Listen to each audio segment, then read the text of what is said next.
పద్మశాలి సమాజ భీవండి ఆధ్వర్యంలో 2025-28 సమయానికి అయితే ఎన్నికలు జరుగుతున్నాయో దానికి మీరు స్వతంత్ర అభ్యర్థిగా మీరు నిలబడ్డారు. ఏం చెప్పాలనుకుంటున్నారు? ముందుగా మీ మీడియా ద్వారా మా తెలుగు ప్రజలకు, నా కుల బాంధవులకు తెలియజేయనిది ఏమనగా,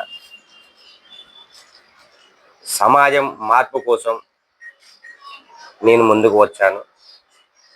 అదే మీ ఆశీర్వాదంతో ఒంటరిగా పోరాటం చేయటానికి ముందుకు వచ్చాను. సమాజం మార్పే నా ధ్యేయం. ఇది మీరు ఐఏఎస్, ఐపీఎస్ మరియు ఐఎఫ్ఎస్, ఐఆర్ఎస్ దీని గురించి మన తెలుగు యువకులకు ఇదంతా తయారు చేద్దాం. మీరు తయారు అని ఎవరైతే మన తెలుగు బాంధవులు దానికి ఎవరైతే ఎడ్యుకేషన్ చేస్తారో వాటికి సమాజం తరపున ఎటువంటి సపోర్ట్ అయినా దొరుకుతుంది, మద్దతుగా అండగా నిలబడు.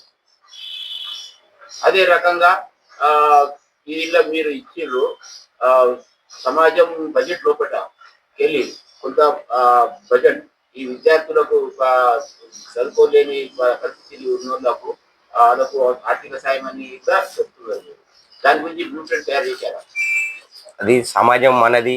బడ్జెట్లో మన సమాజం బడ్జెట్లో మినిమంగా సంవత్సరానికి 10 लाख రూపాయలు ఇన్కమ్ ఉన్నా కూడా అలా 20% అంటే 2 लाख రూపాయలు ఎడ్యుకేషన్ వాళ్ళకు కంపల్సరీగా చేయగలరు. ఎందుకంటే ఇంతవరకు ఎవరు ఎడ్యుకేషన్కు సపోర్ట్ చేయలేరు. అది ఇప్పుడు సమయం తరపంగా నేను వచ్చినాక ఖచ్చితంగా ఆ మద్దతు చేయగలను. ఇదే రకంగా జైన్ సమాజంలో ఎవరైనా ఆర్థికంగా వెనుకబడి ఉంటే జైన్ సమాజం వాళ్ళను ముంగడి తీసుకుపోతారు. ఆ సభ్యులను దాని గురించి ఏం లేదు. అందుకే నేను ఇప్పుడు ముంగటికి వచ్చాను. మన సమాజం ముంగటికి పోవాలని.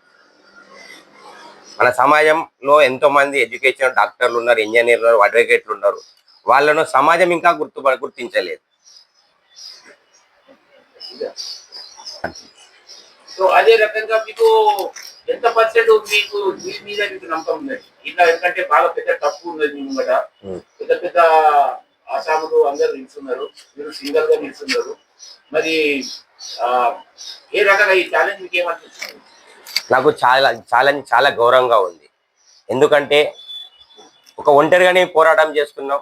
నా ఎంబడి నా కుటుంబం, నా పద్మశాలి కుటుంబం నన్ను నడిపిస్తుంది. కానీ నా ఎంట మనుషులు ఉన్నారా లేరా, నా ఎంబడి తిరుగుతున్నారా లేరా అన్న సమస్య లేదు. కానీ ప్రతి ఒక్క గుండెల్లో ఒక పెన్ను అనేది, సింబల్ అనేది ప్రతి ఒక్క గుండెలో నిలిచింది. నా ఎంబడి నా కుటుంబం ఖచ్చితంగా నిలబడ్డది అని నేను ఆశిస్తున్నాను. సో ఉన్న ప్రజలు పద్మశాలి వాళ్ళు కూడా కొన్ని చెప్తున్నారు. డిఫరెన్స్ ఏముండదు. నా దగ్గర డిఫరెన్స్ ఎవరైతే నేనైతే ఏదైతే నేను ఫస్ట్ మేనిఫెస్టో నేను విడుదల చేశానో అదే మేనిఫెస్టో దాన్ని కొంచెం కాపీ చేసుకుని ఇప్పుడు చేసిండు. వాళ్ళే పెడుతున్నారు అదే మేనిఫెస్టో, కానీ కొంచెం తిరిగా రాసిళ్ళు. కానీ నేను చేస్తాననుకున్న ఏమైతే నాకు ఖచ్చితంగా చేసి పెడతా. ఒకవేళ నేను అన్నయ్య ఏదైతే వాగ్దానం చేసిందో 2 అంటే మినిమం ఎవరు అధ్యక్షులకు గెలిచిన 3 సంవత్సరాలు 3 సంవత్సరాల కాల పరిమితి అంటే 2020 సంవత్సరం దాకా ఉంటుంది. కానీ నేను అవి చేయకపోతే 2027లో నేను రాజీనామా చేసి పక్కా జరుగుతాను. ఇది ఖచ్చితంగా. ప్రజలకు ఇప్పుడే యుద్ధం మొదలైంది. యుద్ధంను చాలా అయింది. ఆ యుద్ధానికి ఇప్పుడు మీరు అందరూ సపోర్ట్ చేసి సమాజమే నా ధ్యేయం. కానీ ప్రతి ఒక్క ఇప్పుడు ఎవరైతే నాకు వ్యతిరేకంగా అపోజిట్లో ఎవరైతే నిలబడ్డారో ప్రతి ఒక్క కుల బాంధవులకు చెప్పేది ఏంటంటే, ఇతర కులాల దగ్గర కానీ రాజకీయ నేతల దగ్గర కానీ దయచేసి పోకుండా మన సమాజాన్ని ఇంకో నేతల దగ్గర సమర్థించాలి.